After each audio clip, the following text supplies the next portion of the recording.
Menghadapi kesempatan itu, orang-orang yang cakap tinggal di sana. Dan ketika Qin Yichen menginterogasi Dao Xin, sulit untuk menyangkal ketidakpuasannya terhadap seorang kaisar yang kuat. Mengapa mereka harus merelakan kesempatan untuk diri mereka sendiri? Hanya karena Putri Wenxing adalah Kaisar Qi, dan Yuan Mingze. Mereka adalah keturunan Kaisar Surga, terlahir sebagai bangsawan.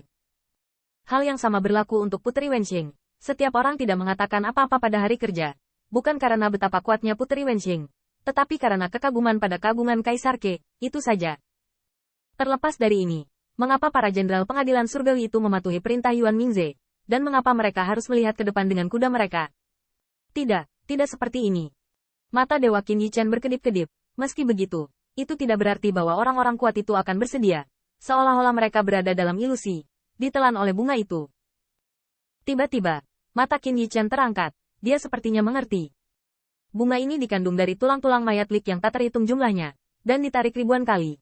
Tao Huaning memiliki ribuan sajak yang agung, dan keharuman Taoisme dapat membuat orang memahami semua hal.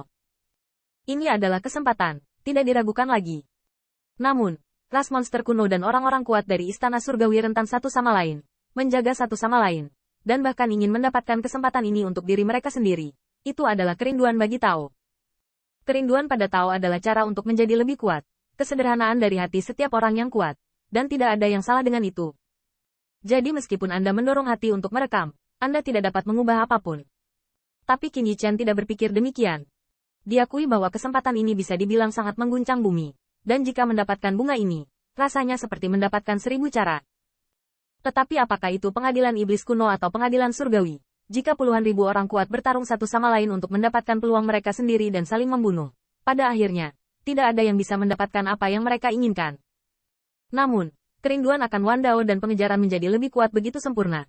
Biarkan bunga ini tetap tak terkalahkan dan bermain-main dengan puluhan ribu orang kuat.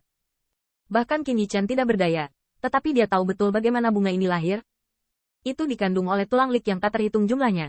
Para pembangkit tenaga listrik Lik itu terbunuh dengan membunuh satu sama lain saat itu. Mungkinkah peluang yang dipupuk menjadi hal yang agung?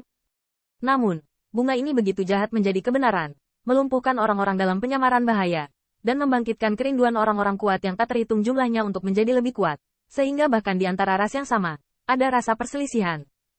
Adapun mereka yang rela terbang ke Dao Hua, hanya tersisa sepasang tulang.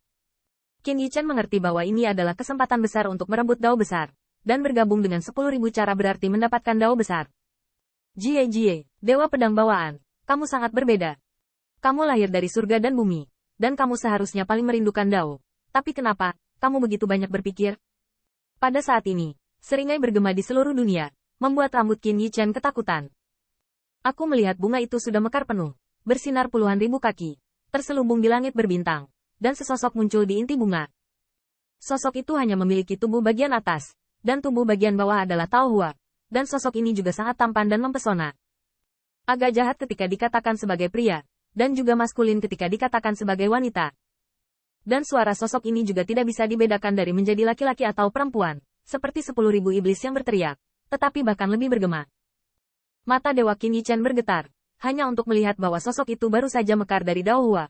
Mata yang tampaknya memiliki ribuan setan, menatapnya. Qin Yichen langsung bereaksi. Dia menjadi sasaran. Pada saat ini, pembangkit tenaga listrik semua pihak tenggelam dalam pikiran mereka sendiri. Tetapi dia yang paling sadar, secara alami, dan telah menjadi target pertama untuk bunga ini. Qin Yichen tidak bisa menahan keterkejutan. Bunga ini benar-benar aneh. Baru saja keluar, dan dia melihat petunjuknya. Dao Hua itu benar. Jika itu adalah dewa bawaan yang benar-benar lahir dari langit dan bumi, pengejaran Dao sangatlah rindu. Sama seperti apa yang ditunjukkan Qin Yichen ketika dia pertama kali pergi ke Istana Kaisar. Apa yang dipikirkan Putri Wenxing tentang dia saat itu? Keserakahan uang, hanya harta di mata Anda. Padahal, tidak serakah akan uang, itu karena harta itu bisa membuatnya semakin kuat. Namun, bagaimanapun, dia bukanlah dewa pedang bawaan. Dia adalah bawaan yang didapat. Dia memiliki catatan dari hati ke hati, jadi dia belum dibutakan oleh dupa itu. Tapi segera, mata Qin Yichen menjadi dingin. Berpura-pura menjadi dewa dan membuat hantu. Anda hanyalah mayat yang tak terhitung jumlahnya. Anda ingin memicu perselisihan. Sosok di bunga itu mencibir. Kamu benar. Aku hanya menabur perselisihan. Tapi kenapa kamu tidak memikirkannya? Aku tidak melakukan apa-apa. Kenapa mereka punya banyak pemikiran? Detik berikutnya, saya mendengar dunia bergetar. Saya melihat akar Dao Hua berputar. dan mayat yang tak terhitung jumlahnya dibesarkan seperti tanah di bawah kaki saya hancur. Kemudian, mayat dewa disatukan, dan tidak lagi terlihat seperti apa dewa itu, hanya berubah menjadi monster yang mengerikan dan mengerikan. Mulut besar monster itu terbuka, seperti raungan diam-diam. Detik berikutnya, monster itu menginjak langit berbintang, menghancurkan ruang, dan meledak ke arah Qin Yichen. Ledakan. Tanda seru. Tanda seru. Qin Yichen menarik pedangnya dengan marah. Tetapi kekuatan dahsyat saat konfrontasi itu benar-benar menyebabkan dia terbang terbalik. Dan sayap ilahi Wujin terentang. Dan itu bisa dihentikan. Dan di tengkorak monster itu, tanda pisau yang dalam juga muncul. Tapi masih tidak gentar dan menyerang lagi. Bum bum bum. Qin Yichen menjadi lebih ketakutan saat dia bertarung. Monster ini tampak menakutkan. Tetapi pada akarnya, itu hanya tambalan tulang monster. Tapi Qin Yichen mengabaikan poin yang sangat penting. Dari liquor hingga saat ini, masih ada tulang belulang. Meski patah, apa artinya? Itu menunjukkan bahwa tulang-tulang ini sama sekali bukan orang biasa sebelum mereka hidup. Hal ini membuat Qin Yichen tidak bisa berhenti memikirkan tulang leluhur klan Feng dan klan mobil hantu yang dia temui saat pertama kali memasuki pasar Jalan Li.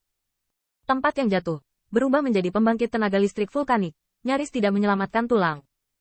Ini bukanlah yang membuat Qin Yichen menjadi yang paling merepotkan. Kuncinya, kenapa monster yang terbuat dari tulang ini bisa menghancurkan angkasa dan meledakkan pamornya? Bum bum bum. Qin Yichen memadatkan lengan ilahi, dan pedang ilahi bertahan sampai ekstrim. Tetapi permukaan monster kental benar-benar membakar api hijau. Bilahnya bertabrakan dengan nyala api, dan Qin Yichen tidak bisa menahan rasa sakit karena membakar hatinya. Ini adalah racun iblis dan Dao Huo. Di antara 5 elemen, api mengalahkan emas, sedangkan racun lebih membusuk.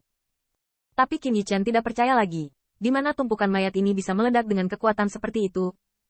Tiba-tiba, Qin Yichen melirik sosok di bunga itu, dan menemukan bahwa yang terakhir menatapnya dengan lelucon. Qin Yichen dengan jelas memahami bahwa bunga ini berisi 10.000 cara, dan mayat yang dimanipulasi oleh akarnya tampaknya menjadi bagian dari dirinya, dan juga dapat menjalankan semua jenis kekuatan.